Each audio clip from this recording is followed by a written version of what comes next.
أعوذ بالله من الشيطان الرجيم. بسم الله الرحمن الرحيم. اقرأ باسم ربك الذي خلق. خلق الإنسان من علق.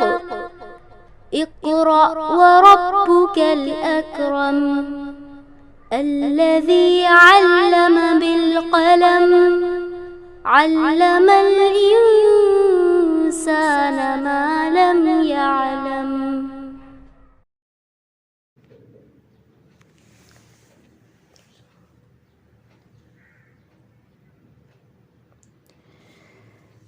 اعوذ باللہ من الشیطان الرجیم. بسم اللہ الرحمن الرحیم.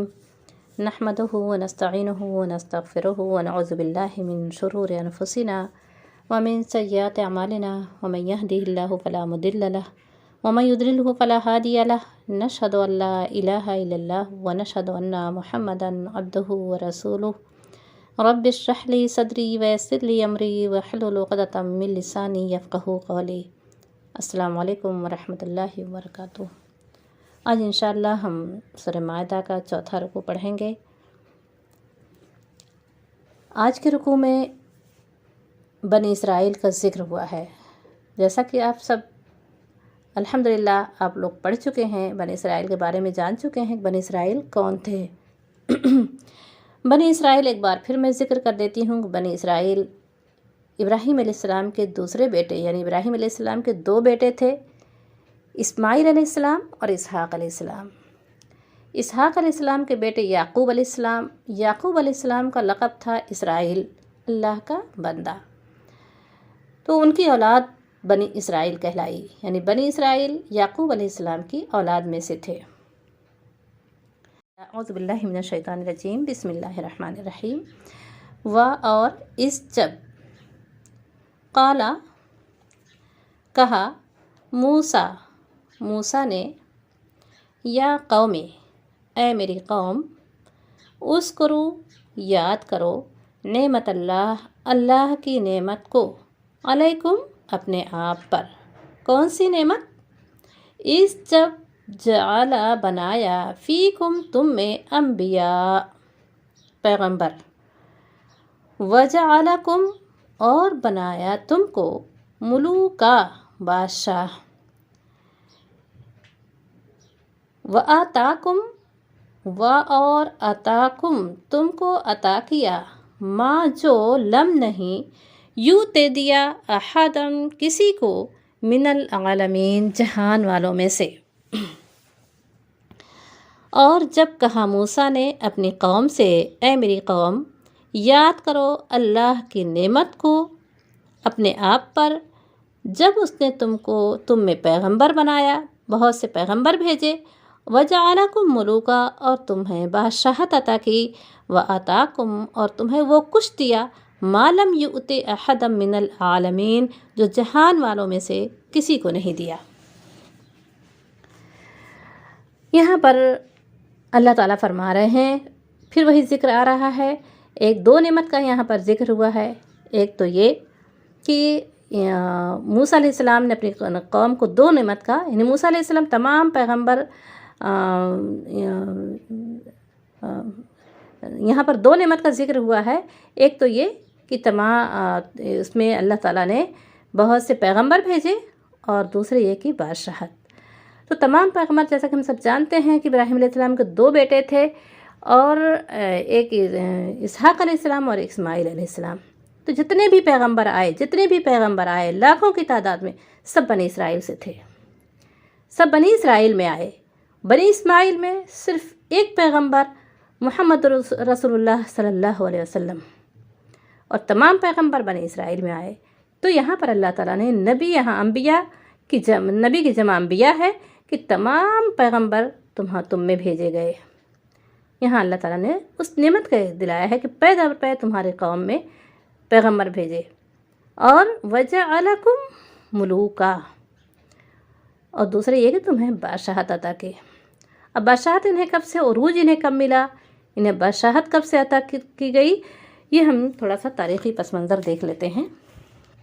جیسا کہ میں نے بتایا کہ اسحاق علیہ السلام کے بیٹے یعقوب علیہ السلام کے بیٹے یوسف علیہ السلام، تو یوسف علیہ السلام یعقوب علیہ السلام کے 12 بیٹے تھے۔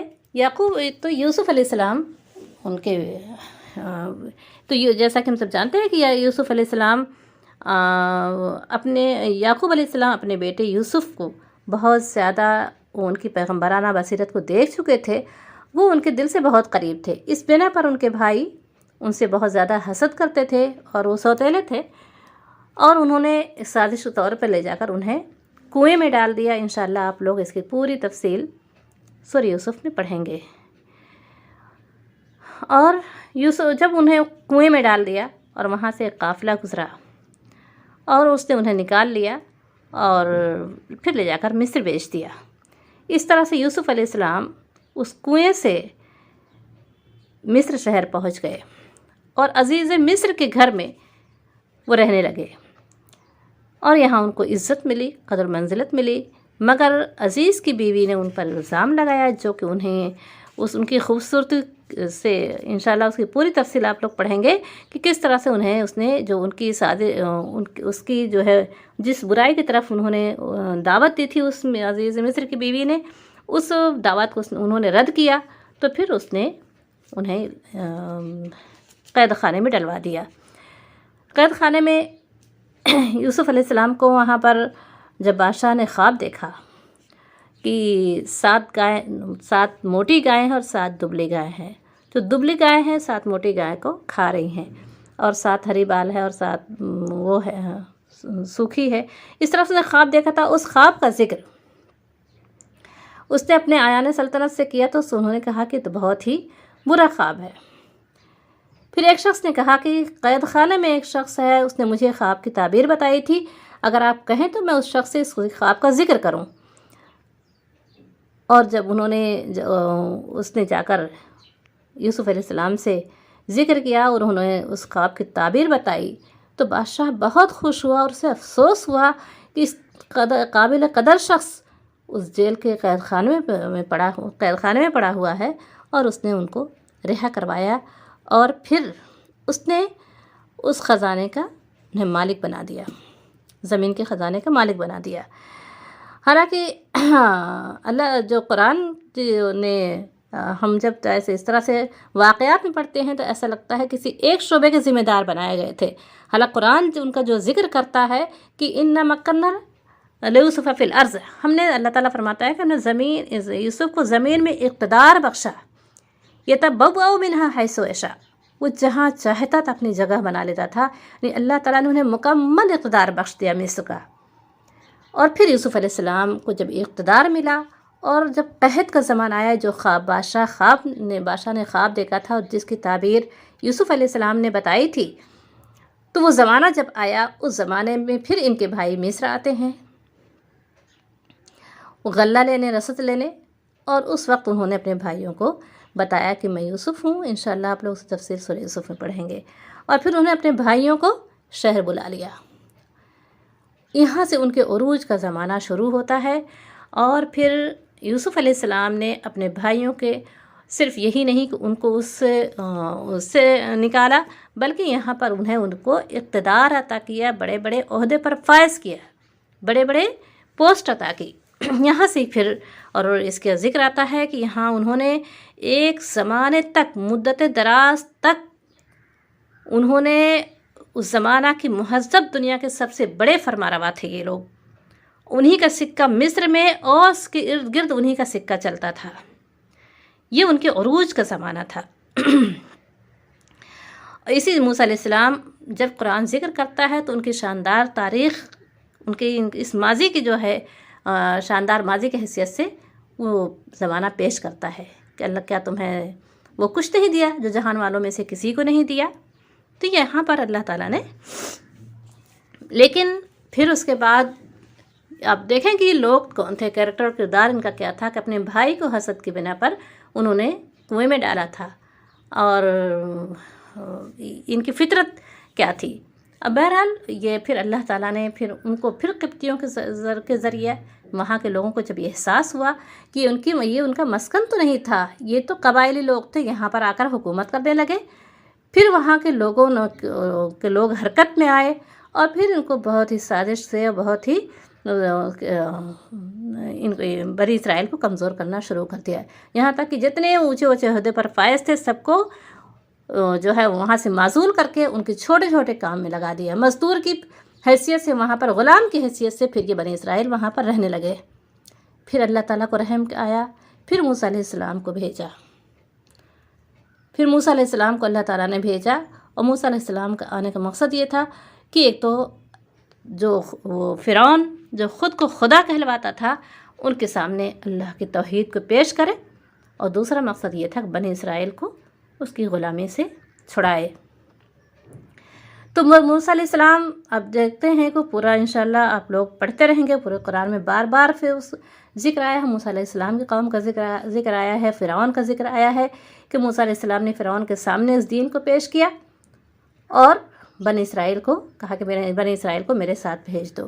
پھر ان پر وہ تمام چیزیں یہ ہوئی ہیں کہ اللہ تعالیٰ نے جب بھی موسیٰ علیہ السلام جب اس نے موسیٰ علیہ السلام کی دعوت کو رد کیا اور اس کے خلاف تمام جادوگر بلائے اور یہ واضح ہو گیا، تو فرعون جو ہے ان کے لیے اس کو موسیٰ علیہ السلام کو کمزور کرنے کے لیے اس نے کیا کیا دعوے پیش چلے۔ پھر اللہ تعالیٰ نے اس فرعون کو بار بار، اب دیکھیں کہ اللہ تعالیٰ نے کتنی مدد کی ہے ان کی، کہ بار بار ان پر عذاب آتا رہا۔ کون سا عذاب تھا؟ انشاءاللہ آپ سورہ اعراف میں پڑھیں گے کہ کون سا عذاب تھا جو فرعون کی قوم پر نہیں آیا۔ جو بھی عذاب آتا اس سے بنی اسرائیل محفوظ رہتے، جب عذاب آتا یہ لوگ پریشان ہو جاتے، پھر موسیٰ علیہ السلام بلاتے اور کہتے ہیں موسیٰ جو تم کو منصب حاصل ہے اب تمہارے خدا، تو تم اپنے رب سے دعا کرو، اگر وہ ہم سے اس عذاب کو دور کر دے تو ہم مان لیں گے۔ یعنی خون کا عذاب آیا، میڈک کا عذاب آیا، ٹڈی کا عذاب آیا، اللہ تعالیٰ نے ہر طرح کا عذاب بھیجا، اور یہ بنی اسرائیل دیکھ رہے تھے کہ کس طرح سے اللہ تعالیٰ نے ان کو ان تمام عذاب سے محفوظ رکھا۔ اور اس کے بعد پھر آخر میں ہوا یہ کہ اللہ تعالیٰ نے، آپ جو پڑھ چکے ہیں البقرہ میں، کہ اللہ تعالیٰ نے اسی کو یاد دلایا ہے کہ ہم نے فرعون کو غرق کیا، تم دیکھ رہے تھے اپنی نگاہوں سے کہ اسی راستے سے موسیٰ علیہ السلام بنی اسرائیل کو لے کر گزر گئے ہیں۔ حالانکہ جب موسیٰ علیہ السلام اللہ تعالیٰ نے حکم دیا ہے ہجرت کا، اب یہاں سے نکل جاؤ، اور تو موسیٰ علیہ السلام جب نکلے ہیں، جب سمندر کے پاس پہنچے ہیں، تو بنی اسرائیل وہاں پر چیخ پڑی ہے کہ موسیٰ تم نے تو ہمیں مروا دیا۔ پھر اللہ تعالیٰ کے حکم سے موسیٰ علیہ السلام نے عصا مارا اور وہ پانی چھٹ گیا، اور یہ وہاں سے راستہ بن گیا اور گزر گئے۔ اور جب گزرے ہیں دیکھتے ہیں کہ فرعون آ رہا ہے، اور جیسے ہی وہ سمندر کے بیچ پہنچا ہے پانی مل گیا اور وہ ان کی نگاہوں کے سامنے وہ ڈوب گیا۔ یہ وہ نعمت تھی جو اللہ تعالیٰ نے انہیں عطا کی۔ لیکن آگے چل کے دیکھیں، یہاں پر اسی کا ذکر ہو رہا ہے کہ یہ بنی اسرائیل اب یہاں مصر سے نکل کر، اور فرعون کی غلامی سے نجات مل چکی ہے، مصر سے نکل گئے ہیں، فرعون ڈوب چکا ہے۔ اب یہاں پر اس کا ذکر ہو رہا ہے کہ اس کے بعد کیا۔ یا قومی، اے میری قوم، یا قوم ادخلو داخل ہو جاؤ، ادخلوا الارض اس زمین میں، یا قوم اے میری قوم، ادخلو داخل ہو جاؤ، ارض زمین میں، المقدسۃ مقدس سرزمین، پاک سرزمین، التی جو کتب اللہ، کتبہ لکھ دیا اللہ نے، لکم تمہارے لیے، اور لا نہیں، ترتدو تم نہ لوٹو، تم نہ پیٹ پھیرو، یہ ارتداد سے نکلا ہوا ہے، ولا تردو تم نہ پلٹو، علا پر، ادبارکم اپنی پیٹھوں پر، فتنقلبوا بس ورنہ تم پلٹ جاؤ گے، خاسرین خسارے کی طرف، گھاٹے کی طرف، ناکامی کی طرف۔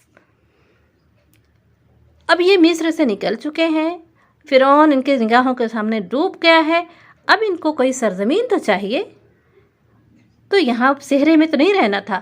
یہاں پر موسیٰ علیہ السلام کہتے ہیں کہ اے میری قوم، یہ یعنی زمین سے مراد یہاں پر کون سی زمین ہے؟ فلسطین. یعنی فلسطین جو ابراہیم علیہ السلام، اسحاق علیہ السلام، یعقوب علیہ السلام کا مسکن رہ چکی تھی. بنی اسرائیل وہیں سے نکل کر مصر آئے تھے. تو یہاں پر اللہ تعالیٰ حکم دے رہا ہے، اور موسیٰ علیہ السلام نے کہا کہ اللہ نے تمہارے لیے لکھ دی ہے اور تم اس زمین کو حاصل کرو. اب دیکھیں ان کی قوم کا جواب. قالو، انہوں نے کہا، یا قومی، قالو انہوں نے کہا، یا موسیٰ، اے موسیٰ، انا بے شک، فی میں ہاں اس میں، اس قوم ہے جبارین، زور آور، زبردست. وَإِنَّا، اور بے شک ہم، لن ہرگز نہیں، ندخلہا، نہیں داخل ہوں گے اس میں، حتیٰ یہاں تک کہ یخرجو، وہ نکل جائیں، منہا اس سے. فا پس اگر، یخرجو پس اگر وہ نکل جائیں گے، منہا اس سے، فإنا، بے شک ہم، داخلون، تو ہم داخل ہو جائیں گے. یہاں پر دیکھیں، یعنی اس سرزمین کے لیے موسیٰ علیہ السلام کہہ رہے ہیں کہ تمہاری سرزمین ہے، تم اس میں داخل ہو جاؤ. تو انہوں نے کیا کہا؟ یعنی جب اس قوم کے اس سرزمین کے لیے جب اس سرزمین کا جائزہ لینے کے لیے اس جو دشت، جو صحرا تھا، دشت فاران کی وادی تھی، وہاں سے بنی اسرائیل کے 12 سرداروں کو فلسطین کا دورہ کرنے کے لیے بھیجا گیا تاکہ وہاں کے اس فلسطین کا وہاں کے حالات معلوم کر کے آئیں. یہ لوگ 40 دن کا دورہ کر کے وہاں سے واپس آئے، اور انہوں نے آ کر مجمع عام میں کہا کہ وہاں تو ہے، تو یہ زمین بہت اچھی، یہ نعمت، کس بہت بڑی نعمتیں وہاں پر ہیں، دودھ اور شہد. یعنی مثال انہوں نے دی کہ اتنی زرخیز زمین ہے کہ دودھ اور شہد کی نہریں بہہ رہی ہیں. مگر اب دیکھیں کہ یہ لالچ تو لگ رہی ہے، مگر یہ اتنے کہتے ہیں نا کہ جب انسان غلامی کی زندگی جی لیتا ہے تو پھر اس کے اندر پستی آ جاتی ہے، پھر وہ سر اٹھا کر جینے کی اس کی ہمت نہیں کر پاتا، کیونکہ فرعون انہیں غلام بنا لیا تھا، ان کے بیٹے کو قتل کرتا تھا اور انہیں مزدوروں کی طرح کام لیتا تھا. تو ایک دم پست ہو گئے تھے، ان کی ذہنیت بالکل پست ہو چکی تھی. آئے تو دیکھا تو اتنی زرخیز زمین ہے، اچھی تو بہت لگی. کہہ رہے تھے، انہوں نے خود کہا آ کر کہ ہے تو بہت اچھی زمین، یہاں تو دودھ اور شہد کی نہریں بہہ رہی ہیں، لیکن اس میں بڑے ہی زوراور لوگ ہیں. اور انہوں نے کہا کہ ہم نے وہاں کے دیکھا کہ وہاں کے لوگ تو اتنے زور آور ہیں، اتنے قدآور ہیں، اور ان کی نگاہوں میں، ہم خود اپنی نگاہوں میں ایسے تھے جیسے کہ ٹڈی، یعنی اتنی چھوٹے ہم لگ رہے تھے. یعنی جب انہوں نے آ کر یہ حال وہاں کا بیان کیا ہے، یہ ان 12 لوگوں نے، تو سارا مجمع، پوری بنی اسرائیل کا پورا مجمع چیخ اٹھا کہ کاش کہ ہم مصر ہی مر جاتے. یعنی ان کے اندر مقابلے کی اتنی ہمت نہیں تھی. اور پھر انہوں نے موسیٰ علیہ السلام سے کہا کہ تم ہمیں اس ملک میں لے جا کر قتل کروانا چاہتے ہو، اس سے بہتر تھا کہ ہم مصر واپس چلے جائیں. اب دیکھیں گے سب بھول گئے کہ وہاں پر کیا حالات تھے ان کے، کس طرح سے فرعون کے بیٹوں کو قتل کراتا تھا، ان سے اس طرح کے کام لیتا تھا. مگر ان کو پھر وہ مصر یاد آ رہا ہے، اور وہ جس کو موسیٰ علیہ السلام کہہ رہے ہیں کہ اللہ کا وعدہ ہے، اللہ نے تمہارے لیے زمین کو لکھ دیا ہے. مگر ان کی بزدلی اتنی تھی، وہ کہہ رہے تھے کہ ہم اگر وہ وہاں سے نکل جائیں گے تو ہم داخل ہو جائیں گے، مگر ان کو نکالنے کی ہمارے اندر ہمت نہیں ہے. تو پھر اللہ تعالیٰ فرماتا ہے نا، آپ دیکھیں پڑھیں گے کہ اللہ تعالیٰ فرماتا ہے کہ پھر ہم دوسری قوم کو لے آئیں گے جو ان کے جیسی نہیں ہوگی. تو یہاں پر قال، اب اس کا انجام کیا ہوا جب انہوں نے جواب دیا؟ قال، فرمایا، رجلان، رجل یہاں پر کہتے ہیں، آپ لوگ پڑھ چکے ہیں نا کہ مرد، تو یہاں پر رجلان یہ تثنیہ ہے، رجلان 2 مرد. فرمایا 2 آدمیوں نے، من الذین ان لوگوں میں سے، دو مردوں نے ان لوگوں میں سے، یخافون ڈرنے والے تھے، انعم اللہ یعنی وہ جو ڈر رہے تھے جنہوں نے یہ سب کہا تھا، انہی لوگوں میں سے دو مردوں نے کہا جن پر اللہ نے انعام کیا تھا، علیہما ان دونوں پر، ادخلو داخل ہو جاؤ، علیہم الباب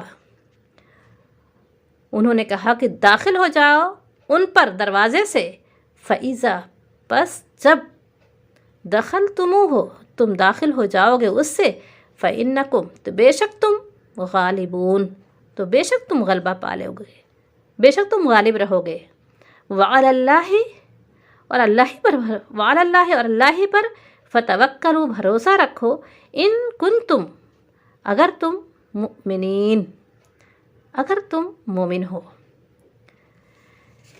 یہ کس نے کہا؟ وہ جو ڈرنے والا کا گروپ تھا انہی لوگوں میں سے دو مردوں نے کہا، اللہ جن پر اللہ نے انعام کیا تھا کہ دیکھو ان پر دروازے سے داخل ہو جاؤ مقابلے کے لیے، اگر تم داخل ہو جاؤ گے تو بے شک تم غالب ہوگے، اور اللہ پر بھروسہ رکھو کہ ہمارے اگر ہم اس کے مقابلے کے لیے جائیں گے اور یہ اللہ کا حکم ہے، اللہ نے ہمارے لیے اس زمین کو لکھ دیا ہے تو ہم ضرور غلبہ پالیں گے، اللہ ہی پر بھروسہ رکھو اگر تم مومن ہو۔ یعنی ان میں سے دو، ان کا مفسرین لکھتے ہیں کہ اس میں یوشا بن نون تھے اور کالب، یہ دو لوگ تھے اور جنہوں نے یہ جواب دیا تھا، ان سے وہ ابھارا تھا اس بات پر۔ قالو انہوں نے کہا، یا موسیٰ اے موسیٰ، انا بے شک ہم، لن ہرگز نہیں، ندخلہا ہم داخل ہوں گے اس میں، ابداً کبھی بھی، ما دامو جب تک وہ موجود ہیں، فیہا اس میں، فذہب پس جا، انتا تو، وربک اور تیرا رب، فقاتلا دونوں لڑو، پس تم اور تمہارا رب دونوں لڑو، انا بے شک ہم، ہاں ہنا یہیں پر، قاعدون یہیں پر ہم بیٹھے ہیں۔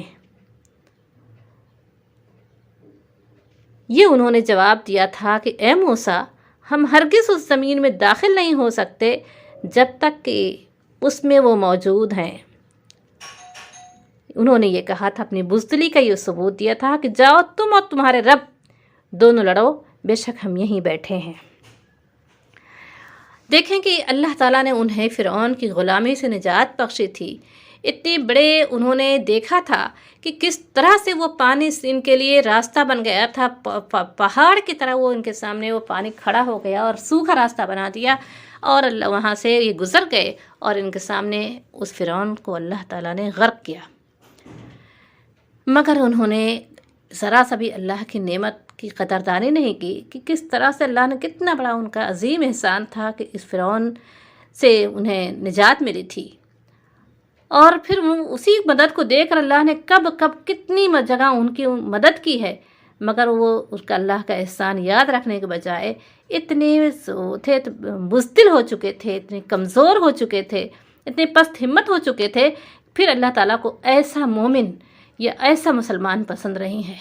جب مسلمان میں یہ بزدلی، یہ پستی آ جاتی ہے تو پھر اللہ تعالیٰ اس قوم کا بیڑا غرق کر دیتا ہے، کیونکہ پھر اللہ تعالیٰ پھر ایسے لوگوں کو لے آتا ہے، کیونکہ اللہ نے اپنا خلیفہ بنایا ہے۔ یہ کمزوری، یہ بزدلی، یہ پست ہمتی اللہ تعالیٰ کو پسند نہیں ہے۔ پھر اللہ تعالیٰ پھر ایسے لوگوں کو لے آتا ہے جو اس منصب کو، اس کی خلافت کی ذمہ داری کو، سب کو، جیسا کہ آپ لوگوں نے البقرہ میں پڑھ چکے ہیں کہ اللہ تعالیٰ نے انسان کو اپنا خلیفہ بنایا ہے، تو جو اس کی خلافت کی ذمہ داری کو ادا کر سکیں۔ اب دیکھیں کہ انہیں اتنا بڑا موقع ملا تھا کہ اللہ تعالیٰ نے پیغمبر بھیجا، اس پیغمبر کے ذریعہ انہیں اس ذلت سے نکالا اور اس بادشاہ کو غرق کیا، فرعون کو۔ مگر اس کے باوجود ان کی کم ہمتی تھی کہ وہ پیغمبر سے کہہ رہے ہیں تم جاؤ اور تم اور تمہارا خدا دونوں لڑو، ہم یہیں بیٹھے ہیں۔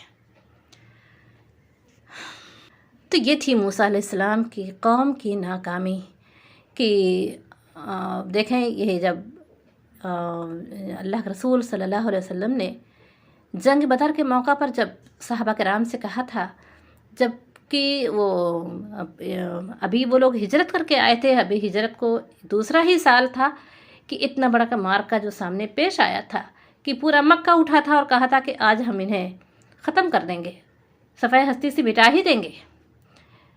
اس میں تمام شامل تھے مکے کے سرداران، جنگجو لوگ۔ اللہ کے رسول صلی اللہ علیہ وسلم نے صحابہ کرام سے جب مشورہ کیا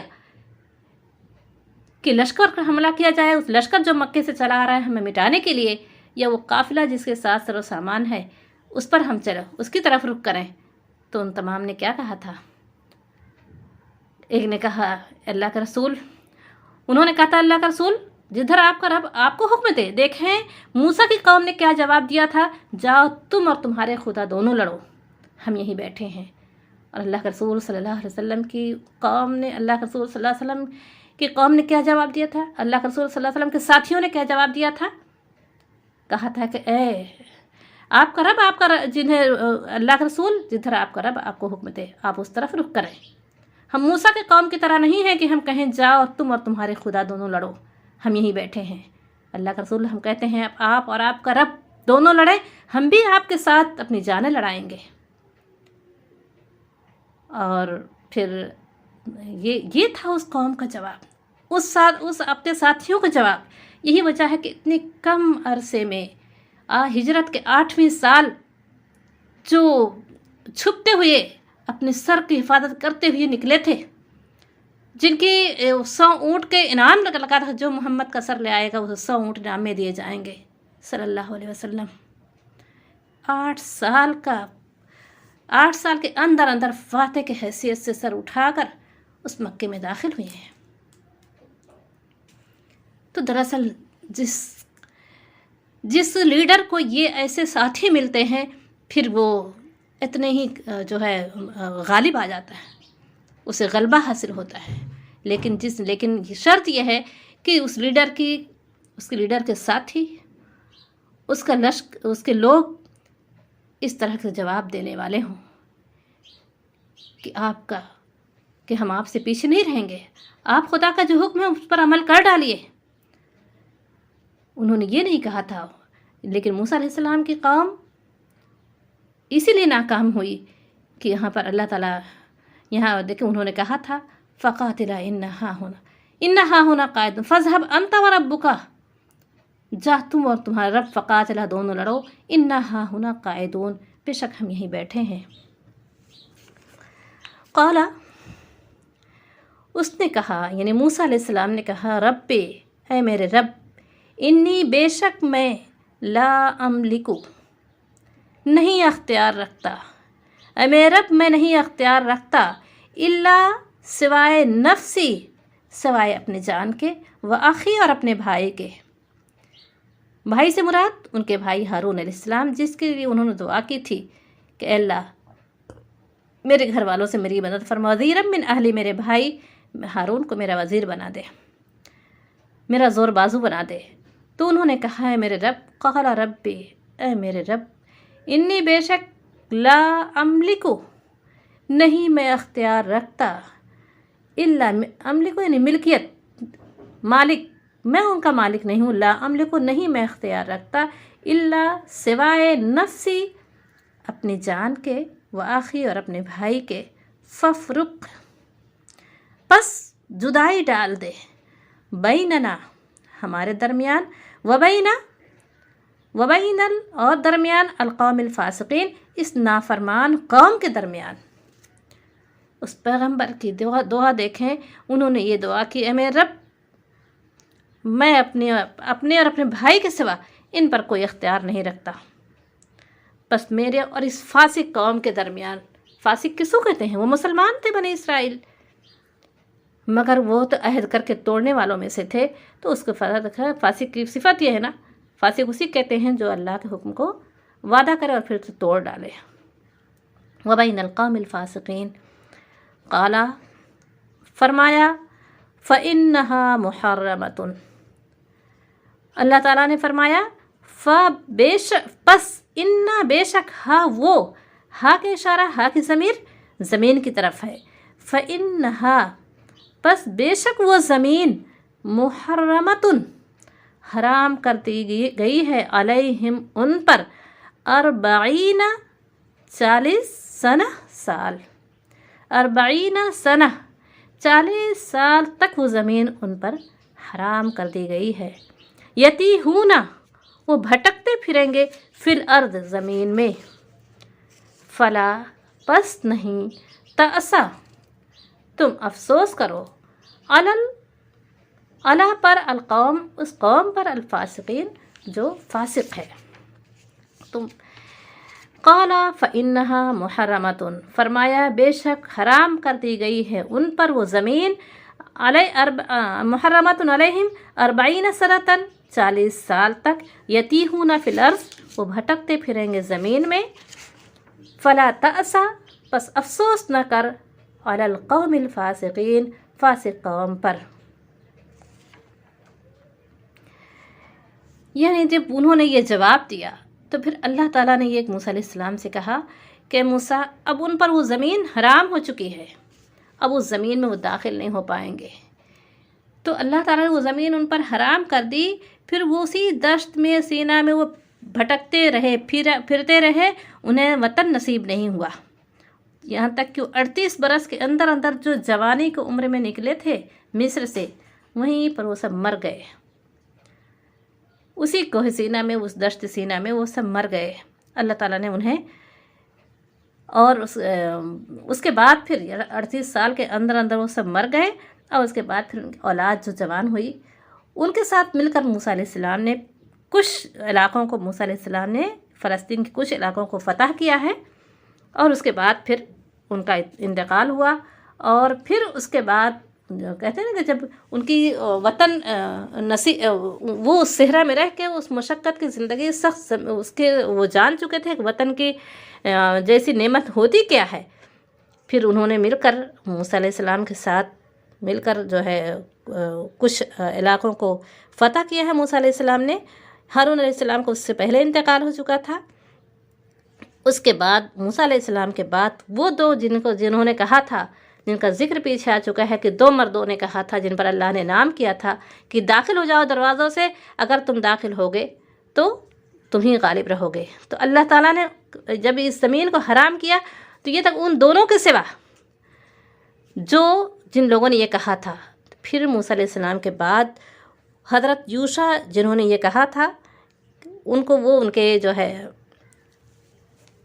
خلیفہ اول ہوئے، پھر ان کی سرکردگی میں فلسطین جو ہے فتح ہوا ہے، اور ان کو وہ ان کا منصب وہ انہیں ملا ہے۔ تو یہاں پر ہمارے لیے سب سے بڑا آج کے اس میں سبق یہ تھا کہ کہ اللہ تعالیٰ نے ہمیں اپنی زمین کا خلیفہ بنایا ہے، خلیفہ ہونے کے ناطے ہماری ذمہ داری یہ ہے کہ ہم اللہ پر بھروسہ کر کے، اللہ نے ہمیں یہ دی ہے، ہمیں اپنی زمین کا خلیفہ بنایا ہے، تو ہماری یہ ذمہ داری ہے کہ اس کی زمین کا جو بگڑا ہوا نظام ہے اس کو درست کریں، اور اس کے لیے ہماری جو بھی صلاحیت ہے، جو بھی طاقت ہے، اور یہ کوئی کسی انسان کے اکیلے کا کام نہیں ہے، بلکہ اس کام کو اللہ تعالیٰ نے حکم دیا ہے کہ تم اجتماعیت کے ساتھ ایک اجتماعی زندگی گزارو۔ تو ہمارے اندر یہ بے چینی ہونی چاہیے کہ ہم یہ برائیاں جو پھیلی ہوئی ہیں اس پر غور فکر ہونا کرنا چاہیے، اور اس کو دور کیسے کرنا ہے، کیونکہ اللہ نے ہمیں اپنی زمین کا نظام درست کرنے کے لیے بنایا ہے، اس کو بگاڑنے کے لیے نہیں بنایا ہے۔ تو سب سے پہلے ہمیں اپنے آپ پر غور کریں کہ ہم اس کے بنا ہوئے جو اصول ہے، اس کا جو بنایا ہوا نظام ہے، اس میں ہم بدنظمی تو نہیں پیدا کر رہے ہیں، اور یہی نہیں کہ صرف اپنے آپ پر غور کرنے کے ہم رک جائیں، اس کے بعد ہماری کوشش یہ ہونی چاہیے کہ جو برائیاں پائی جا رہی ہیں، تو ہمیں اللہ نے ہماری ذمہ داری دی ہے کہ ہم معروف کا، ہم لوگوں کو میں بھلائی پھیلائیں اور برائی سے روکیں۔ تو اب اس کے لیے ضروری ہے کہ ہم یہ قرآن پڑھ کر اس کو بیٹھ نہیں جانا ہے، بلکہ ہمیں یہ دیکھنا ہے کہ ہم اس میں کس طرح سے اپنا حصہ لگا سکتے ہیں۔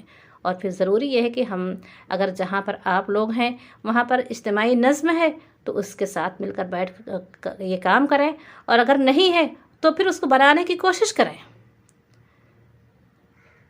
اس کو یہ چیزیں ہم لوگوں میں ہم اس بھلائی کو پھیلانے، یعنی جو قرآن کا حکم ہے، آپ لوگ آل عمران میں پڑھ چکے ہیں کہ یہ ہمیں ذمہ داری بخشی گئی ہے کہ ہم لوگوں کو برائی سے روکیں اور بھلائی کا حکم دیں. تو اس کام کے لیے ہم 2 لوگ 4 لوگ مل کر اس کام کو کرنے کے لیے اٹھ کر کھڑے ہوں، ورنہ وہی حال ہوگا جو اس سے پہلے قوموں کا ہو چکا ہے. اللہ تعالیٰ نے بنی اسرائیل کا ذکر بار بار اس لیے کیا ہے کہ یہ منصب انہیں پہلے دیا گیا تھا، مگر انہوں نے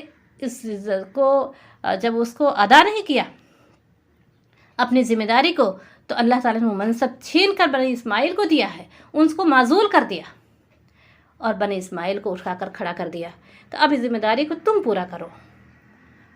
یعنی جو بنی اسماعیل میں حضرت محمد صلی اللہ علیہ وسلم جو بھیجے گئے، اب ان کی امت کی حیثیت سے ہماری ذمہ داری بنتی ہے. ہم بنی اسرائیل کا جو نقشہ یہاں پر پیش کیا جا رہا ہے، اللہ تعالیٰ بنی اسماعیل سے مخاطب ہے. یہ اس کے مقصود 2 ہیں.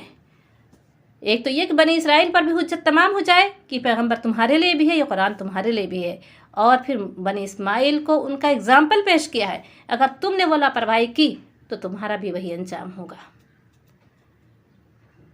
تم سے بھی وہی محاسبہ ہوگا، تم سے بھی وہی باس پرس ہوگی. جنہیں ہم مغضوب علیہ کی حیثیت سے اللہ سے پناہ مانگتے ہیں. ہم کہتے ہیں غیر المغضوب علیہم، اللہ ہم پر ان لوگوں میں شامل نہ کر، ہمیں ان لوگوں کے راستے پر نہ چلا جن پر تیرا غضب نازل ہوا. یعنی وہ قوم جس پر اللہ نے اتنا انعام کیا ہے کہ جہاں بھی ان کا ذکر ہوتا ہے اللہ تعالیٰ اپنی نعمت یاد دلاتا ہے. تو اللہ نے ہمیں بھی وہ نعمت عطا کی، ہمیں پیغمبر بھیجے، ہمیں قرآن نازل کیا، اور اس قرآن کو تا قیامت، یعنی جب تک دنیا ہے تب تک اللہ تعالیٰ نے تا قیامت تک کے لیے اس کو ہمارے لیے حفاظت کی ذمہ داری لے لی ہے.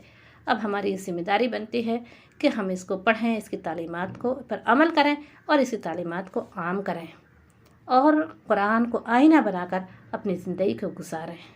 اللہ تعالیٰ ہم سب کو توفیق دے کہ ہم اس اپنی ذمہ داری کو جو ہمیں بخشی گئی ہے اس کو ادا کریں، اور بار بار جو ہمیں بنی اسرائیل کی جو ان کی صفات، ان کی جو واقعات یہاں پر بار بار ان کے قصے جو یہاں پر بیان کیے جا رہے ہیں، اللہ تعالیٰ ہم سب کو اس سے بچنے کی توفیق عطا فرمائے. کیونکہ قرآن ایک آئینہ ہے، اس میں اللہ تعالیٰ نے تمام کی شکلیں دکھائی ہیں. ہم اس اپنی قرآن کو پڑھتے جائیں اور اپنا جائزہ لیتے رہیں، اپنا تجزیہ کرتے جائیں کہ ہماری شکل کس میں فٹ ہو رہی ہے، کن لوگوں میں. اس موسیٰ علیہ السلام کے ساتھیوں میں، یا وہ جنہیں اللہ کے رسول صلی اللہ علیہ وسلم نے جواب دیا تھا، جن کا ذکر قرآن نے بڑے ہی عزت کے ساتھ کیا ہے. اللہ تعالیٰ ہم سے دعا ہے کہ اللہ تعالیٰ ہمیں اس مومنین میں، ان صالحین میں، ان صدیقین میں ہمیں شامل کرے جن کے اللہ نے اپنے انعام کا وعدہ کیا ہے. وآخر دعوانا ان الحمد للہ رب العالمین.